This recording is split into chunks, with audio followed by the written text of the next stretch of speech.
And with the 4th of July happening this week, many people will be taking time off to celebrate and enjoy our nation's independence and probably launching some fireworks as well. So for today's On Our Mind, we asked, what was your favorite summertime vacation?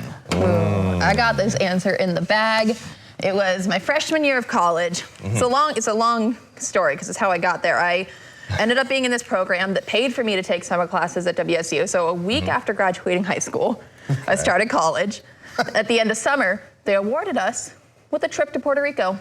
Oh, that's a really generous award. Yeah, they paid for it. They paid for like our housing. We got to check out a university there. We helped plant trees and, recovery efforts. We got to explore art museums, farms. It was a fantastic trip.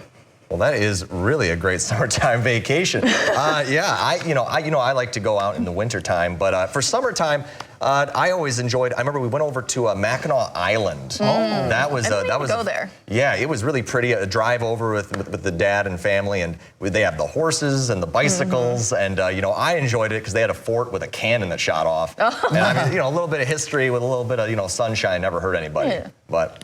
Yeah, so I know for me, I love going camping with the family, or as many of us like to call it, glamping, because my parents have a nice little camper that kind of makes it easier to protect yourselves from the elements and get a little bit of comfort. And I got to say, some of these campers you see anymore, they almost look like 5-star hotels anymore. Yeah, especially the weather we've had this summer, I feel like, those campers are probably very helpful. Oh, they come in handy, though, because, I mean, a tent can only handle so much, and the next thing you know, everything's getting wet, you're getting flooded out, or who knows what.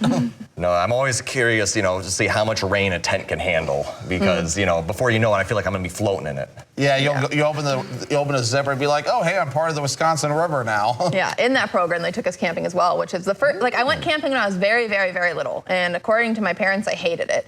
But I mean, I was 4 and, whatever, but when I went with the program, I loved it so much. Remember we made this really good, chili mac, and then, the s'mores and being by the fire. Oh, yeah. S'mores Sundays is definitely one of my favorite activities. And for those that don't know what a s'more sundae is, it's literally a s'more you put in a bowl and you add some ice cream and chocolate syrup with it.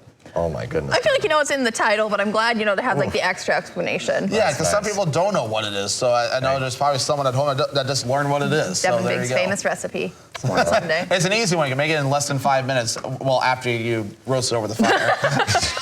So 5 minutes on top of preparation time. So maybe 10 or 15 minutes. It's just like the little icing on the cake right there. Yeah, exactly. Maybe we should get some icing next to add to this thing. Put some frosting on top of it. Devin, my teeth are hurting just thinking about it. Oh my goodness. Brush your teeth after that one. Yeah. You're gonna need the enamel strength. And a mouthwash. No more sugar for a week after that. Listerine mouthwash, right? Yes. Well, very glad we all have some very fond summer memories.